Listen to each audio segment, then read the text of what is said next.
Ah! All right. Well, thank you Hi. for that. You're welcome. So, Ah! Nothing happened. Saw nothing. ask me where we are. Hello, Chris. Where are we? Well, thank you, unscripted cutscene we're doing right here. Mm-hmm. This is the map Nargothrond, which is a... Nargothrond. Yes. It is many, many years in the making, sort of. By that I mean... Oops. It has been unfinished for a very long time. Mm-hmm. Let me just find myself a sword so I don't do that again. Da-da-da. There we go. That's a paladin hammer. Very nice. All right. So the idea for this map, I originally drew up, oh gosh, way back when PMC was still a thing with DvZ on it. That summer, whatever year that happened to be. So a lot of the map designs were based around different mechanics that existed then, namely Roman having to refill his having to refill the oil and purifier from oil pits. There are other little things, but that's kind of the big thing right there. Yeah, that did change, right? And a mixture of me having never done it before, make a map. It was a giant learning process. And in the process of me making this, I made a bunch of other maps with other people. Yeah. Before ever finishing this one. So now it's finished. So here's basically, we're going to go through the map. Okay. And yeah. Okay. So this area is kind of where I was anticipating Dwarven spawn being between the second and third shrine. This is a 4-shrine map. Ooh.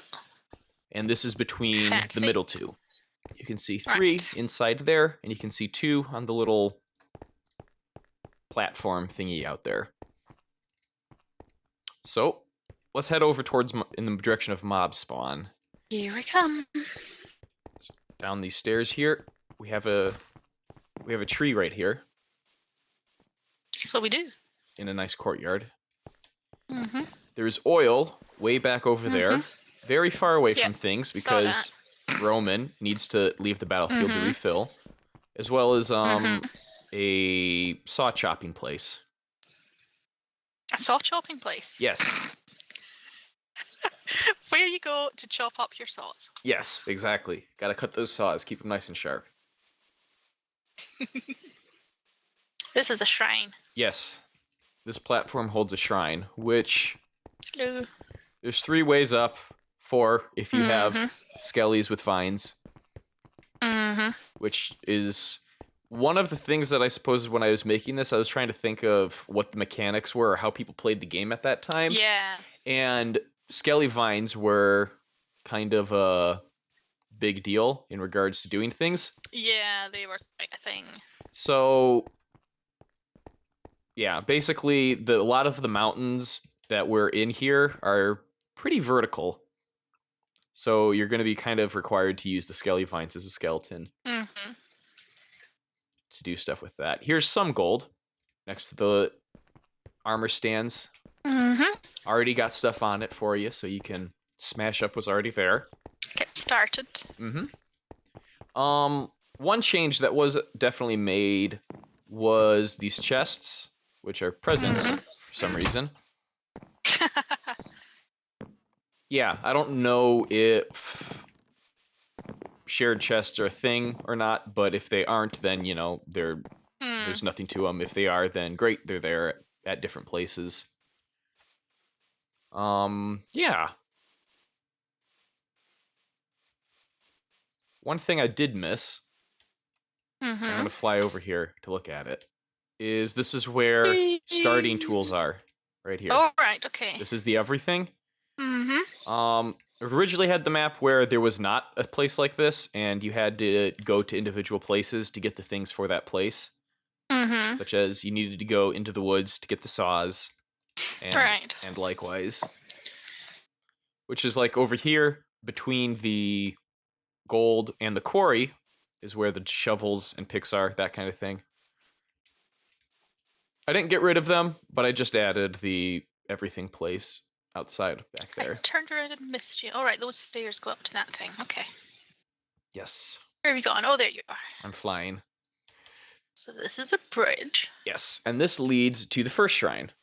And Okay. this is kind of one of the starting ideas, or how do you put it? One of the big things that I wanted this map to kind of have as a mechanic is having the quarry be an alternate path for the mobs to use and attack. Ah. Notice there's basically 4 ways into it and 3 ways out. Outside by that oil pit I'm looking at right now is the outermost way in. And you can go in through here. I have a technical question. What's the technical question? What's the line of sea lanterns for? Oh, the line of sea lanterns is me just drawing what I thought mob spawn protection line should be. Oh, right. So here I'm going to move back. You can see something like that. Was kind of what I was thinking the mob line protection would be. That won't be there, but you can kind of get an idea looking at this right now of what I had in mind with that. So back into the quarry. You can see it's a giant mess. There's a gravel mess everywhere and very thick gold deposits and very not thick gold deposits everywhere. I think at the time when I was doing this, I had the thought of you having to work for your gold, but we'll see what happens with that. So yeah, so you can leave the quarry and attack from this direction there. You can also fall into this little ravine thingy here. I'm going over to look at mob spawn. Which will flush you back into the quarry here. Ah, I see. Dragon. So that's what I mean. That's the 4th way in. There's 4 ways in, 3 ways out. You already saw this way here as the way in and out. You went off to look at mob spawn. I'm going to... distracted by mob. I didn't look at it earlier, but yes. Is that some floaty lava? I see it is, yes. I was like, what's going on with this stuff? It's a little lava Mob spawn is a dragon. It is. And so the mobs will pour out of its mouth as it breathes evil onto the dwarves below. And it has a lava-tipped light bulb tail thing.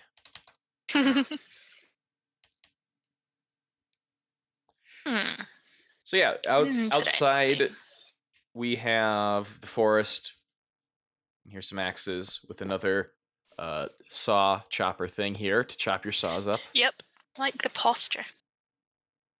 And I already pointed out the oil pit over there. Another place Roman can run and refill his purifier.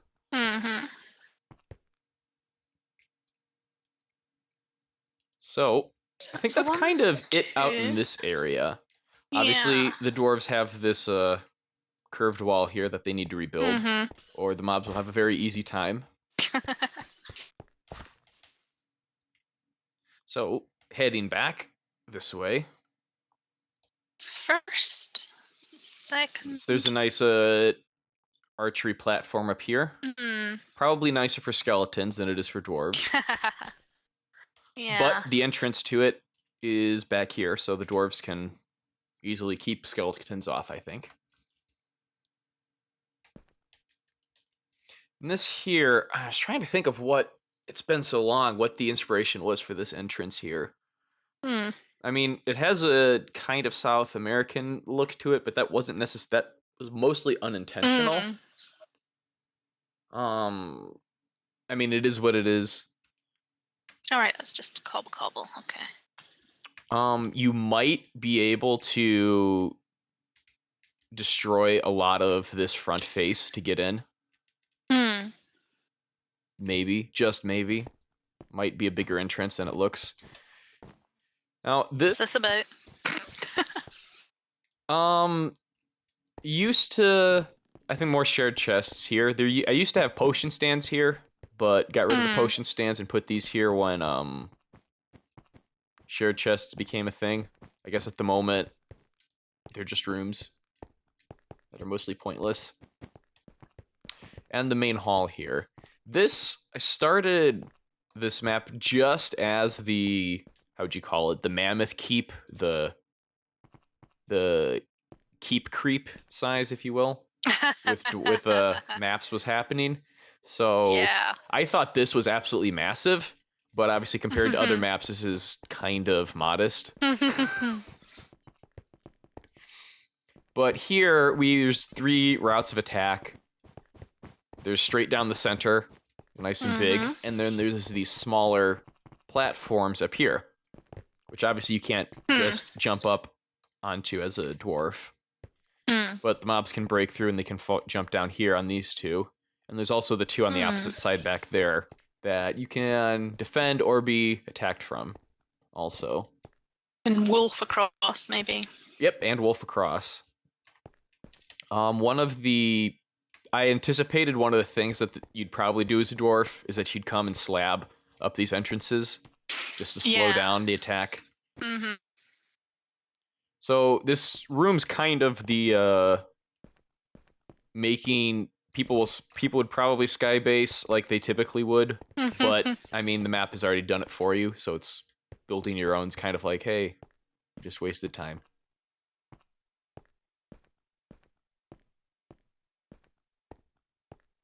This is a long way up, man alive. It doesn't necessarily look like it from down here. The ceiling looks closer than it actually is.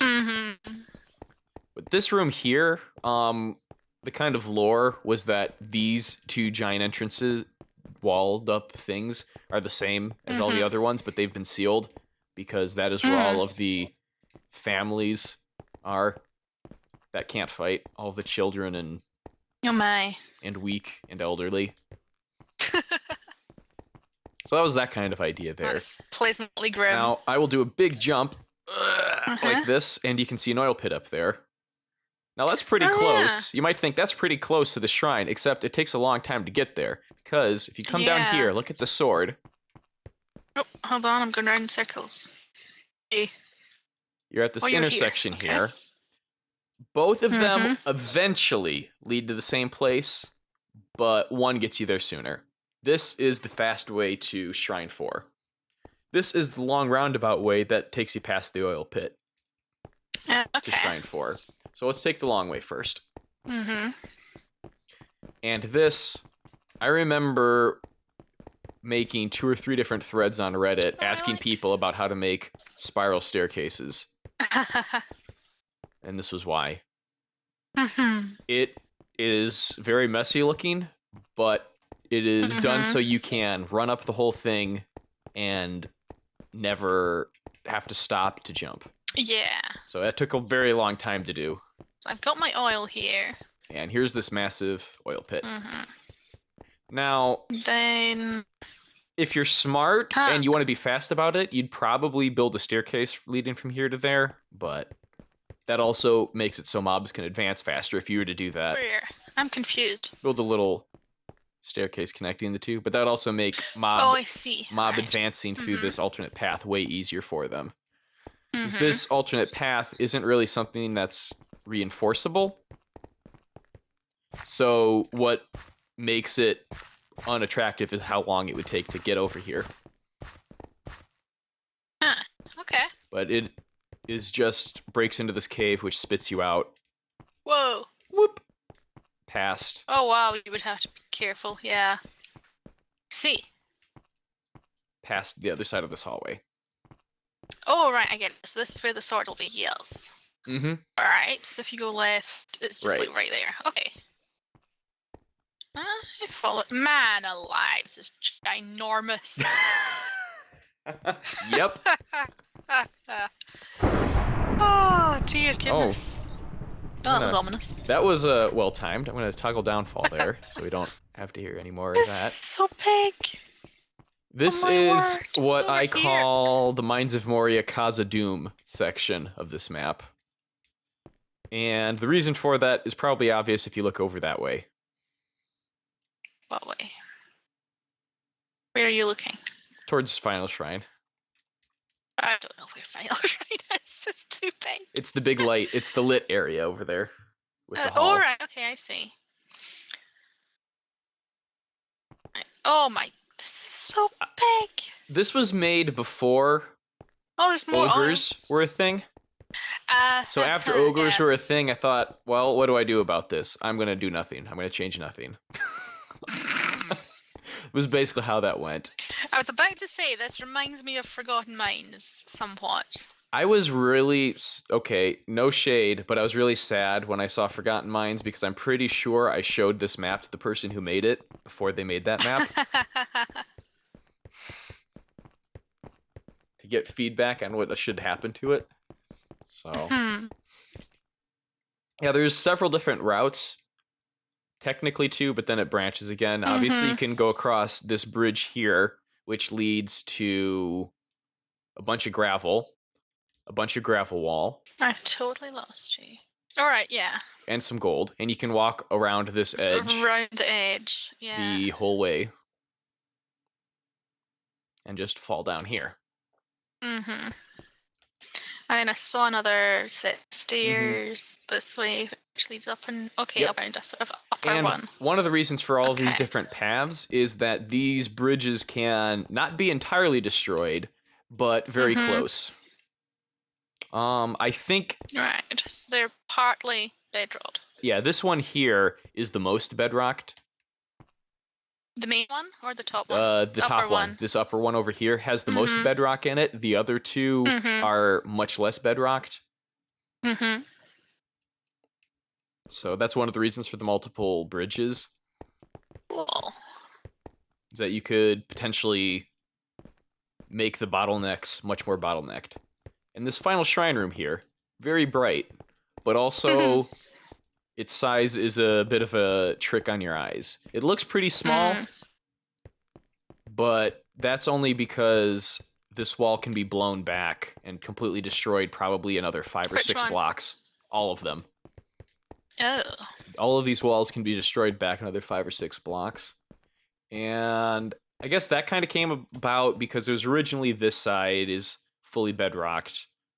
But then after just having played a bunch of other maps, and you've left me. I'm here, I'm just spectating Oh, walls. You're spectating. Okay. Having played other maps and seen how Final Shrines played out, I thought the smaller size was good, but also if it could potentially be made bigger. Yeah, so you can see it's a lot of cobble filling in back there.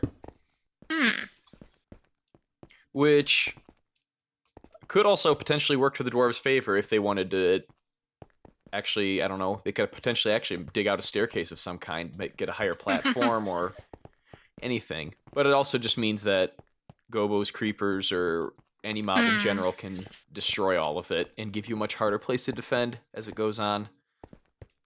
It'd be fun to infiltrate. Because I would just like come in and break a staircase up in these lights and then dig myself way in. Right.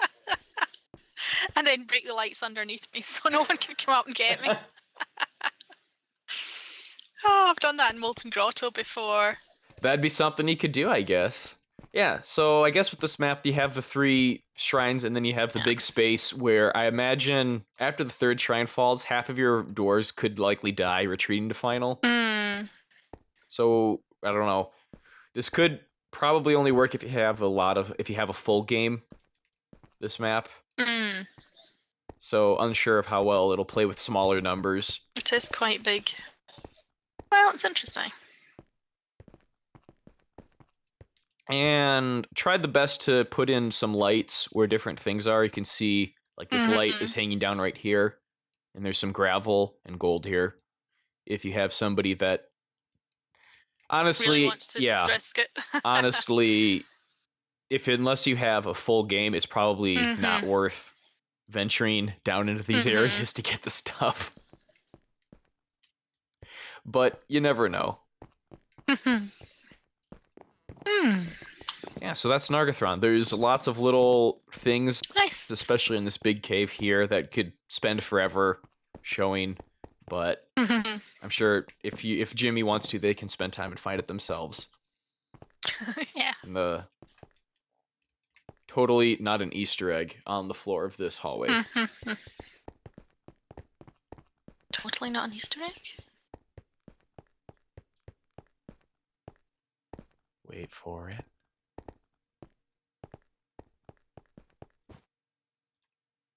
Which hallway? It's a proc tunnel blueprint. I see where you're going with that. I've just ruined somebody learning that for themselves now. Interesting.